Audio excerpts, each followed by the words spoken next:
Good afternoon and welcome to our webinar session. We are excited to kick off our 2021 webinar series with this CRM Recruit session. We know how important it has been to provide pertinent and topical information to our higher education partners, and our webinar series has been a great way to connect with all of you. So with that, just want to go over some housekeeping items for the session today. You should all have been muted when you came into the session, so we ask if you keep yourself on mute to eliminate any background noise while we go through the presentation. And if you have any questions during the session, if you can enter them into the chat window at the bottom of the Zoom screen, we can answer questions at the conclusion of the presentation. Additionally, we are recording and we'll be sending a link to this PowerPoint presentation after today's session. So with that, I'm going to turn it over to our presenter, Casey Malone. Hey guys, and good afternoon. I hope you all are doing well. Like Jess said, my name is Casey Malone. I am a senior consultant here at Ferrilli. I've been working with the Recruit software for a number of years now, and have worked with probably more than 50 clients across the US, primarily, helping them to kind of take advantage of all that CRM Recruit has to offer and helping them kind of extend those capabilities and take advantage of it to its fullest. We are going to be talking a little bit today about how to create a central configuration point inside of Recruit. This is primarily dealing with how we manage those configurations around academic kind of program requirements, so supplemental items, application ownership, application reviews, things like that. So this is a solution that I've done to varying degrees and levels with a couple of different institutions. So I'm going to share a little bit of some of how we came to this process, and also share some examples of how we've configured it and how we've used it. So in terms of agenda for today, we're going to talk through the standard configuration method, right? So how we would typically do this inside of CRM Recruit. We're going to highlight and talk a little bit about some of the challenges with that standard method or that standard approach. We're also going to talk about some of the needs that kind of came into play and how we came to this particular method, right, of managing these configurations, and then we'll start diving into the solution a little bit and kind of give you some real world examples of how this plays out. So without further ado, we'll kind of go ahead and jump on in. As Jessica said, please feel free to type your questions in the chat, and there will be a time for Q&A at the end. So as the hamster starts turning in there and you start thinking of questions, maybe write those down and we'll try to address those at the end. So first of all, let's talk a little bit about the standard configuration method. Any of you guys that are kind of beginner, intermediate, or even advanced users in Recruit, you've had some probably level of experience or knowledge setting up some of these standard configuration points. So again, how do you manage supplemental items? How do you manage application reviews?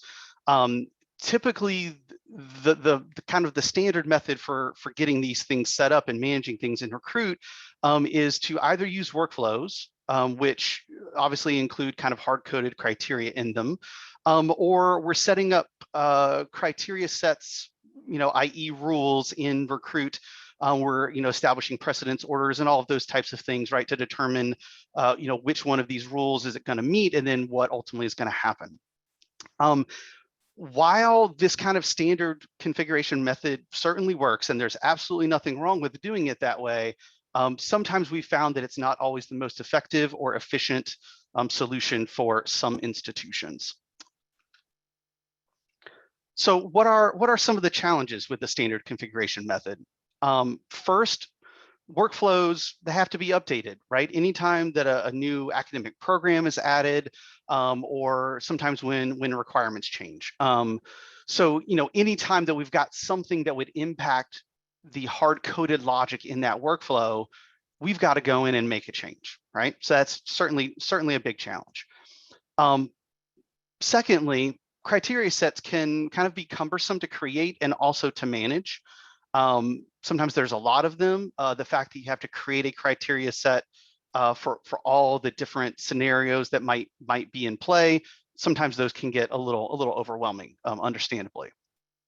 Lastly, it's just the sheer amount of things that we have to remember and the places that we have to go in order to manage these configurations, right? So criteria sets are over here, workflows are over here, and we've got configurations all over the place.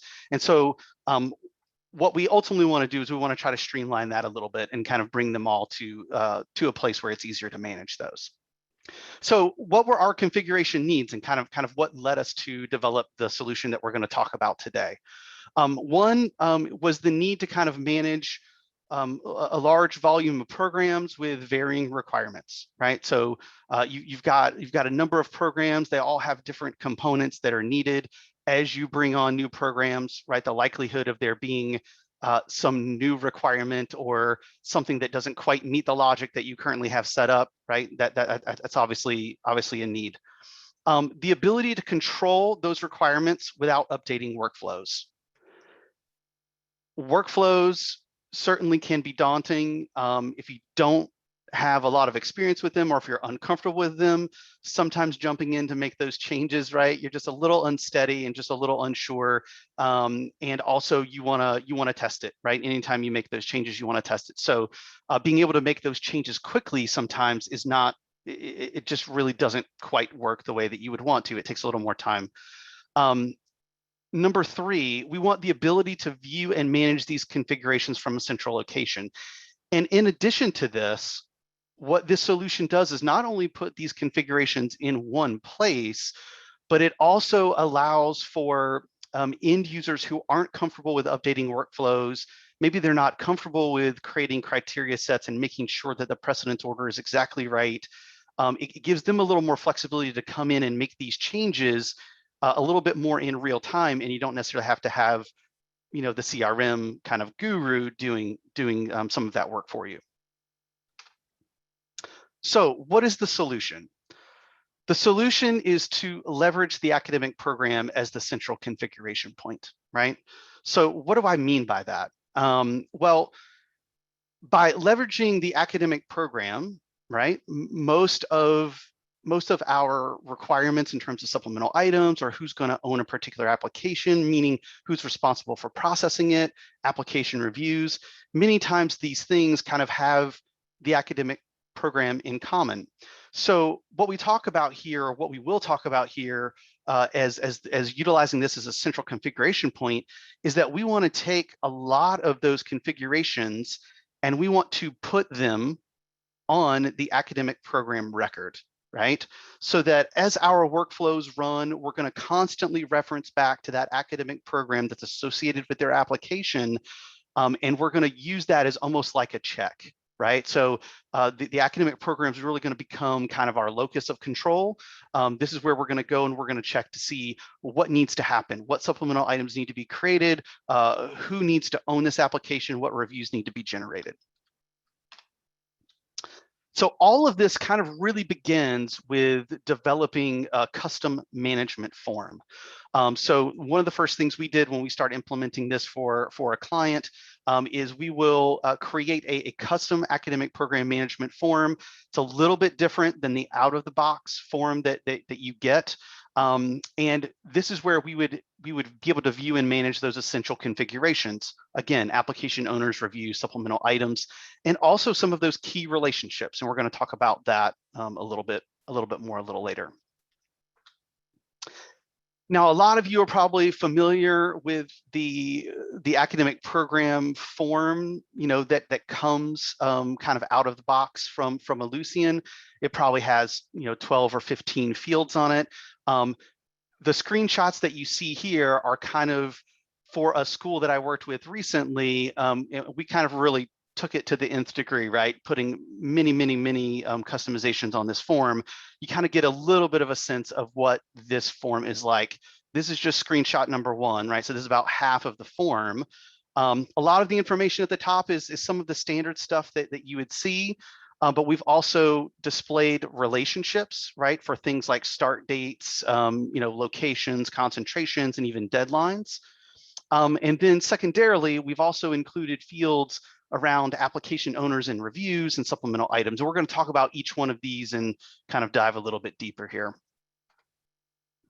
So application owners, sometimes things to consider might be, the owner can be either a user or a team. Maybe the owner can be different based on program or based on location if you have multiple locations.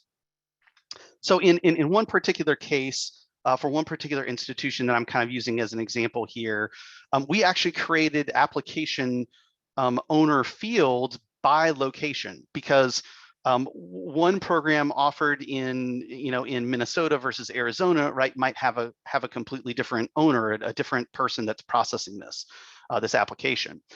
So the way that we created this was we created an owner type field for each location.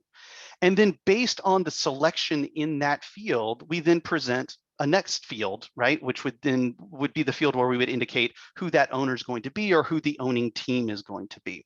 So a lot of this is dynamic, and we're kind of using business rules and stuff in the background to kind of show those fields dynamically. But this is the way that we're kind of starting to set up the control. In terms of the process, right? So we've got our custom management form, which is containing the configuration, right?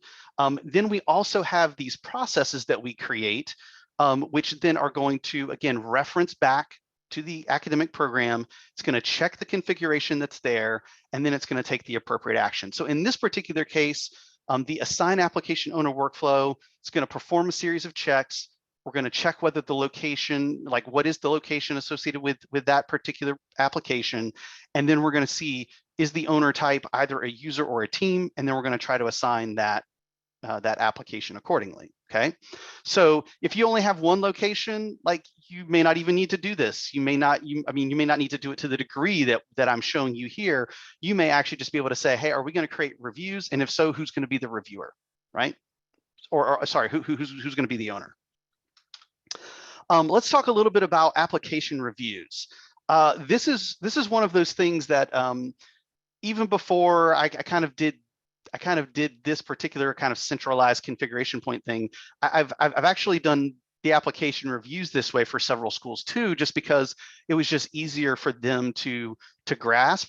And also, I don't know if you've ever noticed, but the application reviews, like if you use the kind of the standard configuration method, those actually get created at the point that the application is submitted and not when it's marked complete, like when it's ready to be reviewed. So sometimes this gives us a little bit of a greater control over when those items get created as well.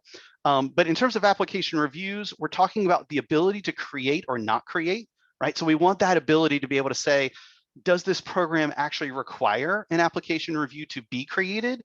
Is this a program where we are just going to take a look and see whether or not they've turned in all the correct things, and if so, we've already got criteria by which we're going to admit them, or does someone actually need to do a physical review of this file? The ability to assign reviewers, either specific users as reviewers, or be able to assign that review to a team. And then we also want the potential, right, to have reviewers be different based on program or based on location. So for this particular institution, this is kind of what this form looked like. In your particular instance, it may not necessarily need to look this way. This is not like the one way to do it. This is more of conceptually kind of an idea of how it can be done and how you can accomplish this. So what we did was this particular school has 3 main locations: Minnesota, Arizona, and Florida. And based on that, we would be able to designate whether the review is eligible, right? Whether it's required, and then who those reviewers might be. So this is the way that it would kind of work in real life, right? We would designate that the review is required, and then we would be able to then go in and set the users that we want to assign those reviews to. In this particular case, we could have done this, and we could have set up reviewer number 4 and 5 and 6 and on and on and on. In this particular school's case, the majority of their programs had 3 reviewers or less. So we didn't want to create 10 reviewer fields per location, right, when the majority of those fields were going to be largely unused. So 3 for us was kind of a good point, a good kind of cutoff point. And then for any of those reviews where there were 10 reviewers, for instance, we ended up leveraging teams to create those reviews. We would do it just like that. Okay. So again, very much like the application ownership workflow, the assign application reviews workflow is also going to perform a series of checks before creating the review. So some of the things we're going to look at is, are reviews enabled for that program or for that program and location combination? And then who are the reviewers assigned, right? Are they users? Are they a team? How are we going to assign this? So in the logic of our workflow, again, our workflows, we create them so that they kind of account for all of the possibilities that are out there. And then again, that workflow is going to look back at the academic program to see what it needs to do, right? So again, the control is all resting on the academic program. The process is just basically referencing back to the academic program to see what needs to happen. So if Arizona is set up as a place where we want to create reviews and we have reviewer number 1 and number 2 selected, then this workflow is going to go out and going to assign those appropriately. Now, probably the biggest impact for this method is the actual control of supplemental items and what supplemental items get generated when an application is submitted. For us, we kind of separated the items into kind of 2 camps or 2 types. So first, we have standard items, which were items that were used by kind of a broader number of programs, right? So think about things like,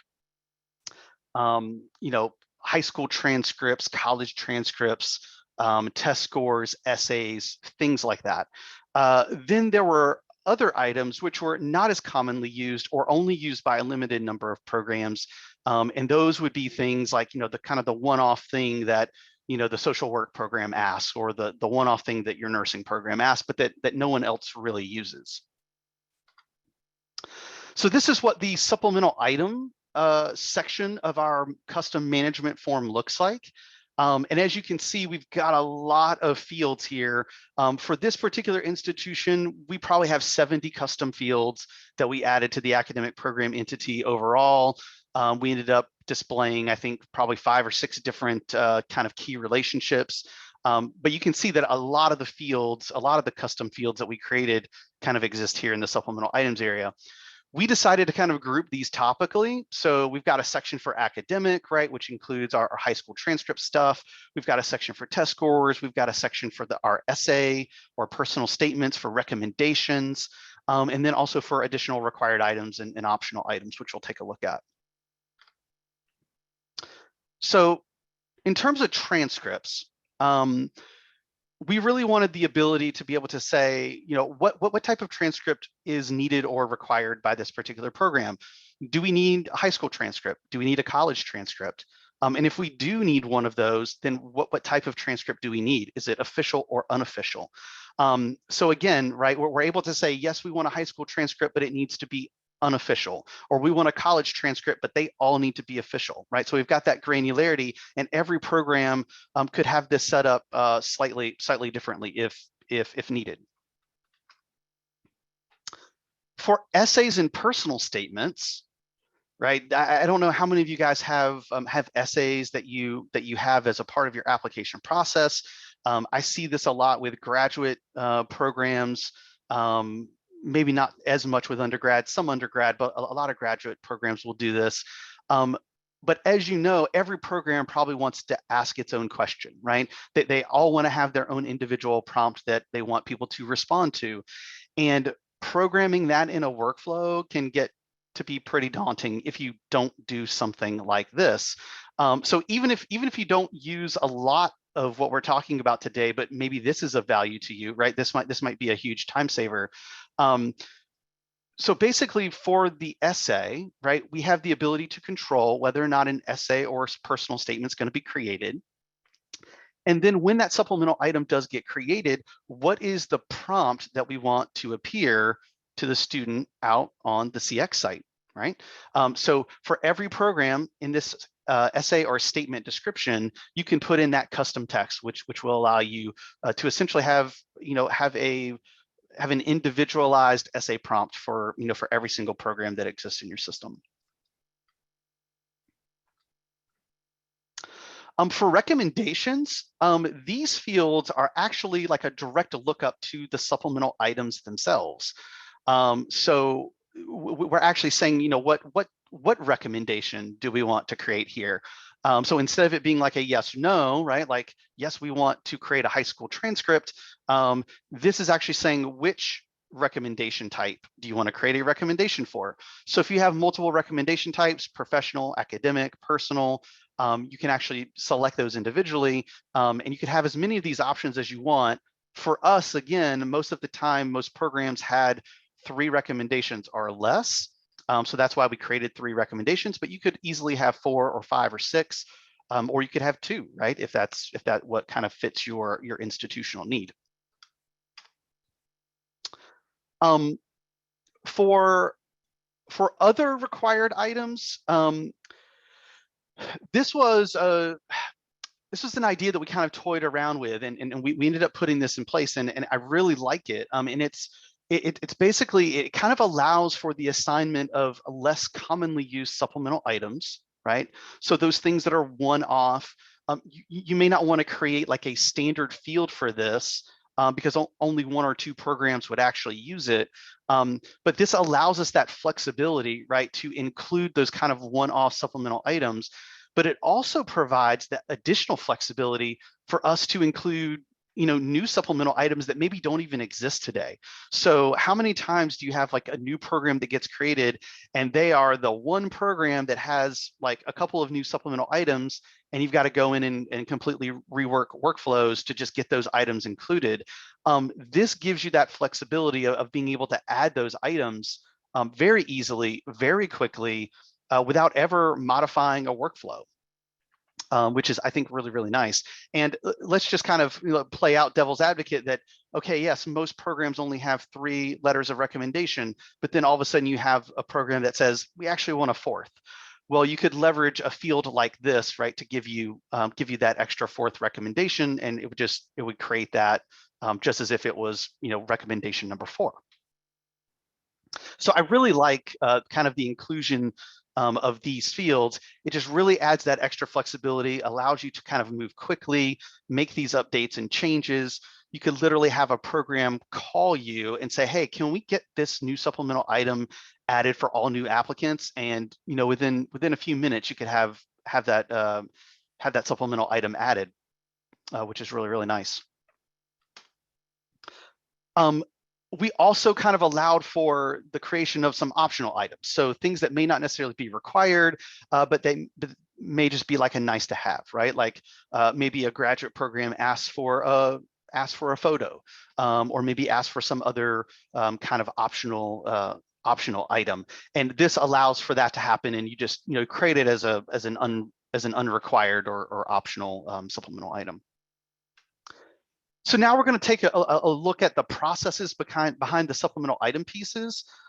So in our case, the assigned supplemental items workflow, again, is going to include logic for every possible supplemental item that's available. So basically, when it gets to that item, it's going to check and it's going to say, is an essay required, right? Should we create an essay? And if so, let's create it, and then let's put in the right essay prompt. Is a college transcript required? If so, let's go out and let's create it. So the workflow is going to go out there and it's going to check the academic program to determine, again, which supplemental items to create. So I know I'm kind of a little bit of a broken record, but again, just to kind of make sure we're all getting it. The configuration is going to exist on the academic program record. The workflow is simply going to look at the academic program record to see what it needs to do, right? So every academic program can be set up a little differently. The process doesn't necessarily need to change, right? We want that process to stay as static and as steady as possible. And we want to constantly go out and look at the academic program to ultimately determine what needs to happen. So here's the way that this workflow looks in real life. And I'm going to just highlight a few examples just so we can see like different ways in which we've kind of leveraged the logic. So again, for high school transcript, we're both looking to see whether or not on the academic program that the high school transcript is marked as yes, meaning we need it. It's a required component. It's something we want to create. And then what type of transcript is it? If it's official, then we're going to create an official. If it's unofficial, we're going to create an unofficial, right? So that's where we're kind of using the combination of those factors and of those values that are on the academic program for us to be able to know what type of supplemental item we're going to create.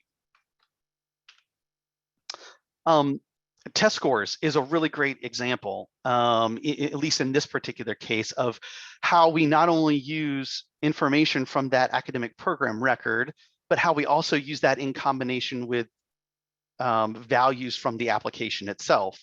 So this is just one example, but in this particular case, you know, we are setting the ACT, SAT test as a required piece, but only if the student tells us that they've taken the test, right? This could be applicable to other things as well. In fact, you know, we do this some for you know, for international items, right? Like you may say, yes, this international item needs to be created, but only if the person says that they're international, right? So you've got some flexibility there, but this is a good example of how we can utilize criteria both from the academic program and the application to ultimately drive you know, what supplemental items should be created and how we're going to create that. Again, I've talked about the essay and the personal statement, but this is one of those where if it exists, we're going to create it. You know, you might have a lot of them that are this way. Simply, you know, do we need to create this recommendation? Yes. Do we need to create this essay? Yes. And again, we kind of have an example here of recommendations as well. So again, this isn't screenshots of the entire workflow, but it just kind of gives you a little bit of an idea of the breadth of what we're creating and how we're creating it. You'll notice that in the logic, there's not a lot of if the academic program equals these programs. You know, we're constantly referencing whatever academic program is associated with that application that was submitted, and allowing that to drive and control the logic. So one of the final things that I kind of want to point out here as we're kind of nearing the end is we also utilize the academic program management form to display some key relationships. So those relationships primarily being things like academic terms, locations, concentrations. These records, right? These records are commonly used to filter options within the application, your create account, your inquiry. So being able to see these relationships on the actual form, right, is super, super helpful. You don't have to go up into the navigation and click on some related entity to see, well, what terms do we have associated? But they're right there. They're right in front of your face. You can actually add options to those subgrids, right? And if options no longer become applicable, you can also remove them. So kind of just from an overall standpoint, it just makes for the management of these relationships just much, much easier. And for us, this is kind of what this looked like. These relationships exist, right? These were not, for the most part, these were not things that we created. They were already in existence. There's, you know, an existing relationship between academic program and location, and academic program and application deadlines, you know, or your entry terms. All we did was just kind of expose or display the relationship on the form, again, just making it easier to see. Again, greater visibility into it, right? Just means that there's just a greater sense of control over what's actually happening. And this could be extended to any relationship that you need to display for, right? It doesn't necessarily just have to be limited to these. These are just examples of how we've used this in the past and some common things that we've seen. So that again is I'm just trying to give a little bit of an overview of kind of what this concept looks like. Again, it's kind of you kind of have to do this in combination, right? You have to have the data and the configurations, right? The controls on some some centralized entity like academic program. And then you've also got to have the workflow with it, right? The workflow that references those configurations to make all of this work. But in the situations in which I've employed this strategy, the institutions have been just wildly happy about the amount of time that it's cut out of their processing and their setup. For example, one institution, it would take them 45 minutes to an hour sometimes to create a new program, simply to not only create the academic program record, but to go in and then update the workflows, right? To go in and create the team that needs to be responsible for the review and set up the criteria set along with that, right? To make sure that the review gets assigned to them, and just the amount of navigation that they had to do, the number of things that they had to remember to do, number one, it took them a while to go through all of those steps. And so they've been able to significantly, cut that down to where it takes them maybe anywhere between 5 and 10 minutes instead of it taking 45 minutes to an hour. So again, it's all about trying to create processes that just kind of, again, allow you to manage these things a little bit more efficiently, to not feel like you have to jump all through the system to kind of get to the right things that you need. It's all kind of right there in front of you. And then also allowing for some other users that may not be as experienced, right? They may not be like kind of advanced CRM users, and they may not be able to go in and customize workflows, but it would allow them the ability, right, to go in and help you manage some of these configurations as well. So with that, I hope you kind of got a good sense of what we've done, how we've employed this solution in other situations. And so now I think we kind of want to open this up for questions and answers, and hopefully you've got some. And just let's just open it up and see what kinds of questions you have.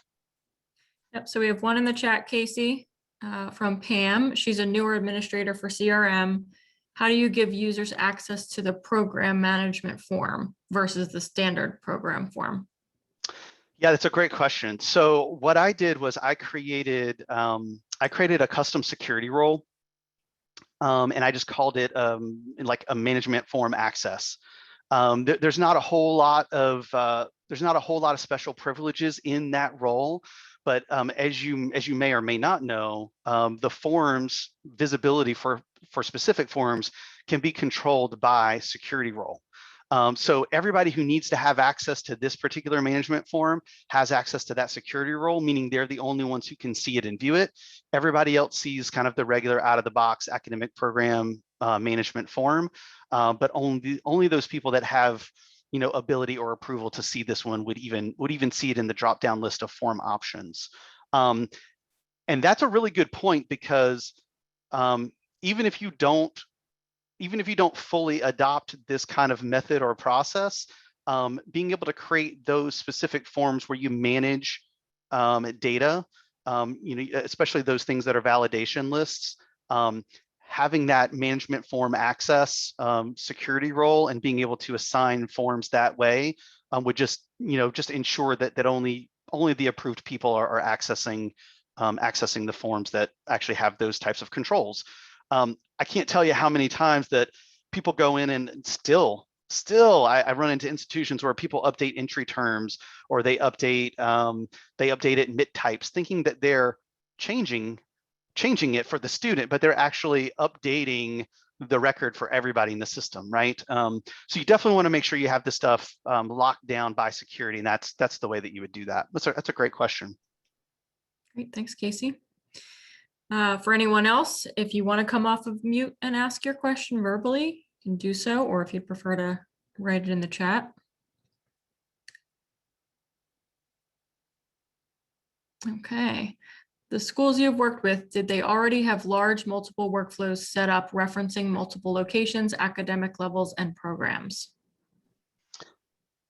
They did not, or at least not to the degree that we were doing it here. So I mean, they would have some factors, I guess, in place, but largely they were using some criteria sets to try to manage some of those pieces. But then again, think about how many criteria sets you'd have to have, just for one program. If it was in multiple locations, you have to create 3 of these criteria sets, every time you have a program at a different location, if that's the way it works. So they were doing some of it to a degree, but not to the level that we were doing it here. So basically, when we implemented this for the client that I was using, kind of using some of their screenshots as examples, I mean, we basically went back in and recreated their workflows from scratch, just to make sure that we created them the right way. Thanks, Casey. That was helpful. I am creating a document for program management and ran into a lot of these issues, concerns. Okay, that was Pam. So she said that it was helpful. Yeah, that's great. Give another, if anybody else wants to write into the chat, or like I said, come off of mute for any other questions. It'd be really curious to know too, if any of you guys have done something like this, maybe similar, but maybe on a smaller scale. I know that I've done things like this where I use a record, right? I use entry term, but I create fields on that entry term to then drive, should this entry term be displayed on the create account form? Should it be displayed in the application? Should it be displayed on inquiries? And then I'm able to just toggle those fields as yes or no, or show or hide, versus having to go into even views to say, well, here are the terms that I want to be shown. So instead of constantly updating criteria views, right? Again, it's kind of similar concept. You're able to create these controls on these primary records that you're constantly having to go in and adjust, and it just makes the update of that way easier. So much easier to do an advanced find and pull up the fall 2021 term and say, show it on the application, right? Versus having to go into a system view and change the criteria, save and publish that view, right? It's just so much easier to kind of just go out there and toggle it to yes and click save, and allow it to just update the forms as appropriate. So I'm kind of curious to know if any of you guys have used things like that, or if you can think about other scenarios in which you might kind of use the philosophy behind this, but maybe in a slightly different way.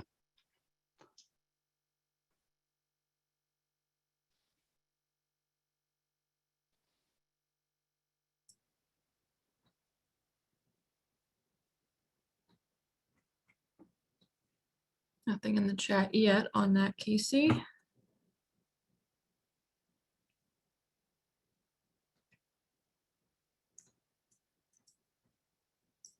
Okay, any final questions or comments for the group here?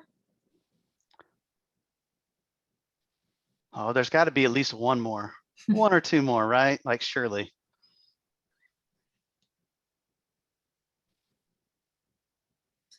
Okay, well, if you think of something after the fact, feel free to reach out to us, info@ferrilli.com, or main number 888-864-3282. If you're already a client with us, you can reach out to your account manager. So lots of ways to get in touch with us. The recording will be sent to you as a follow-up email. That question just came in. So yes, this has been recorded and will be sent to all the attendees for you to refer back to. Appreciate everyone's time, and have a great day. Thanks, everybody. Have a good one.